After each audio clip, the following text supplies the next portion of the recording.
Good evening folks, welcome back to my channel. In today's video we are going to see how we are going to convert the engine which belongs to our scooter legally into a self-start one. What we'll be basically doing is like we'll be taking off the flywheel from this one, and then we'll be taking out the flywheel from the engine which is there on this scooter, which was a dummy for testing the entire electricals on this scooter, and we'll be placing the engine which has the flywheel which has a ring gear on this one, as well as we'll be scavenging the starter motor from that, and then we'll be placing it over here. We'll also be servicing the engine for say a few elements which it might be suffering from, and then we'll install this engine back on the scooter. So without wasting much time, let's begin. Before we begin, let's know about the tools that we are going to use for the purpose. Obviously a flathead screwdriver will be essential because we have to take out the impeller's cover. Apart from that, you need a specific tool for the purpose which is known as flywheel extractor, and along with that another specific tool will be the flywheel retaining tool over here. Now these two are very essential, as without them it will be really difficult to take out the flywheel. So in case if you are trying to do that part on your own, you must have these two, else you might end up damaging the flywheel. So these two are essentials. Along with that, you will also be needing a socket wrench like this one of 19 mm size. That's the list of the tools. Now let's begin dismantling. Okay guys, so here's the another engine that I have taken out from the scooter. Before we begin to dismantle this particular engine's components, let's take out the flywheel from this one first.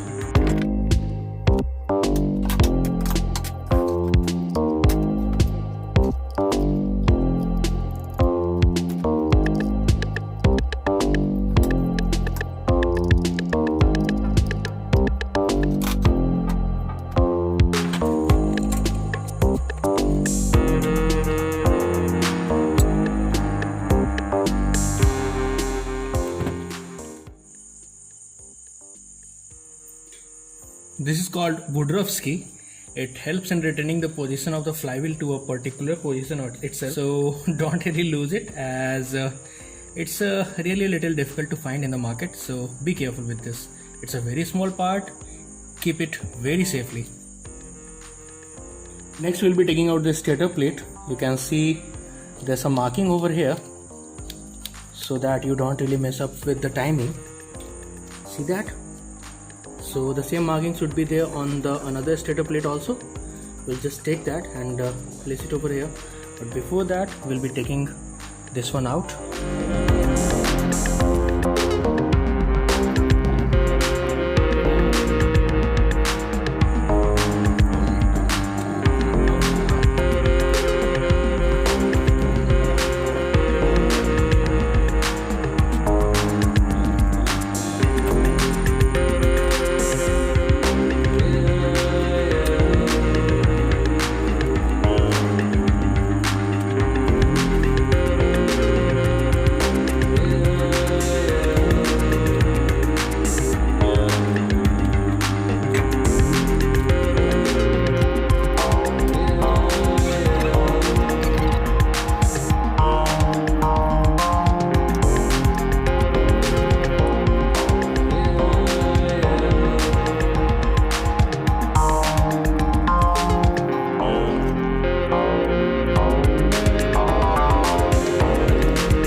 I'll dismantle the flywheel as well as the starter motor from this one, and then I'll install that back on this one. So let me take it from this scooter and the engine, and then once it's taken out, then I'll continue the rest of the video.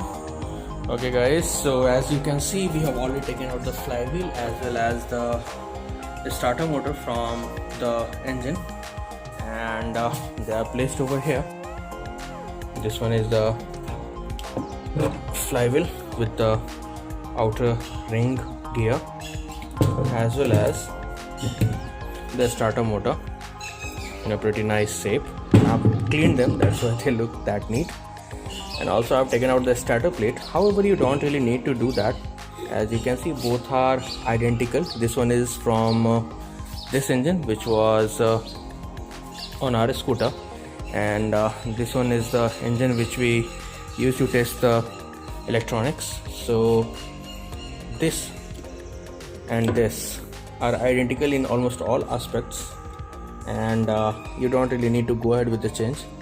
Even the cables colors are same, albeit the one that was there on my older scooter has lost some of the sockets over the period of time, but apart from that it's largely same, and that's the only reason that I'm changing that, because the newer one that was there on the test dummy has all the sockets on it, and that's the reason that I'm using this one. So you can go ahead with that.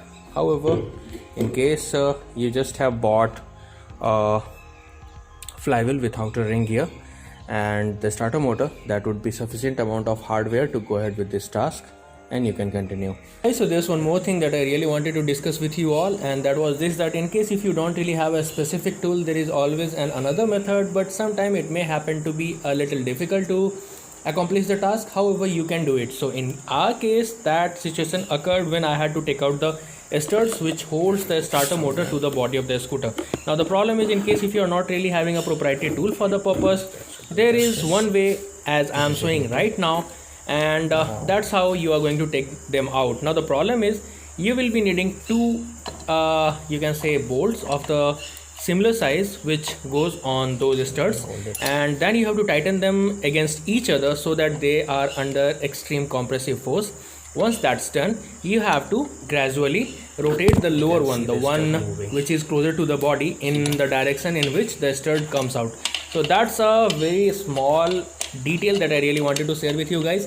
I hope that really helps you in taking out the studs, and that's specifically my way. In case if you know some other better way without having the stud puller, do let me know in the comment section.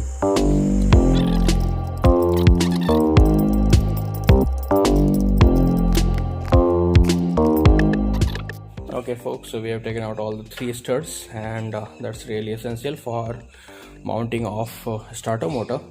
So these are the hardware that you would actually be needing: first, second, third, and apart from that, these screws to mount the starter plate on the body of the scooter. I'll be showing you how actually you have to do it. So I'll also be showing you what's the exact order of doing all these things. As of installation of a starter plate, you just push the cables from here.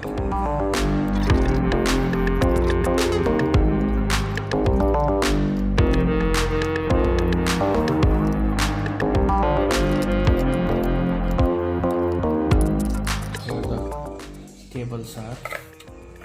Now there's a specific thing that you have to keep in mind, and that is these markers. See them? Let me point them with a screwdriver. See this one, this marker on the starter plate, and this one on the body. So they should be in line so that your ignition is not really messed up. So we'll be doing just that. Okay, so perfectly align them, and once that's done,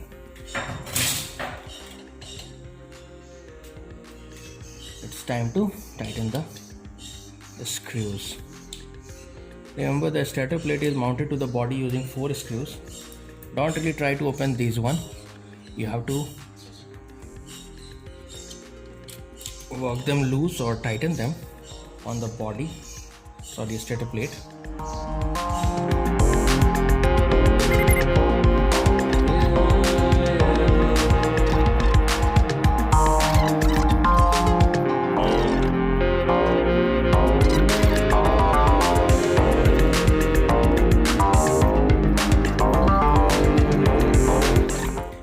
Now that your starter is at its place, you can proceed to install the Woodruff's key. However, it would be a better idea if you can install that earlier. I missed that.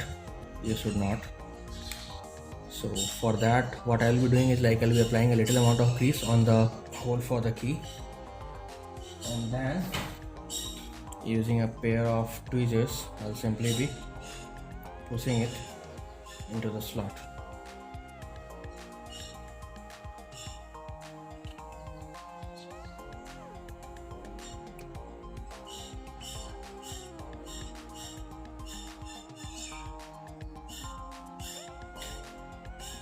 Be very careful with that.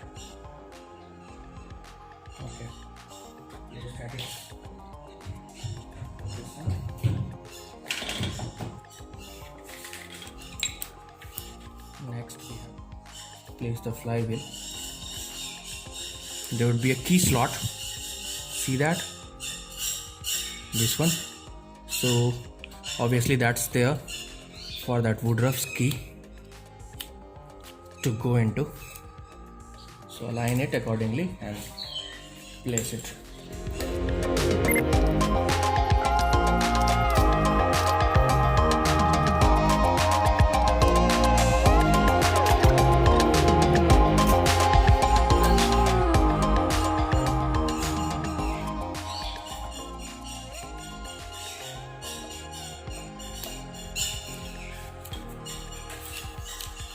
Once it's done, just check for the clearance. It should not really be too high or too low from this place. In our case, it's good. Now proceed to install the starter motor.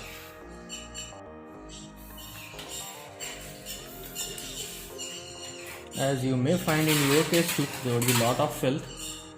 So use some sort of degreaser. I am using kerosene, and clean the area the way I am doing it.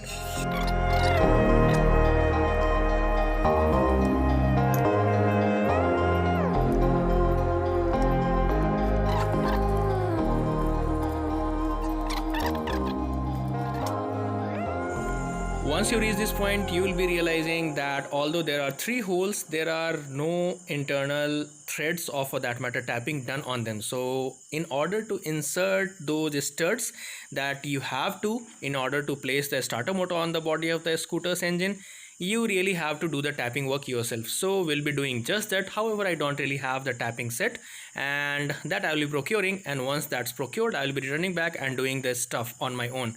So that's the thing that we have to wait for, and that will be doing in the next part of this video. I hope you guys really enjoyed it so far. You certainly will be enjoying the later part too, so stay tuned for more. Till the next time, build it, ride it.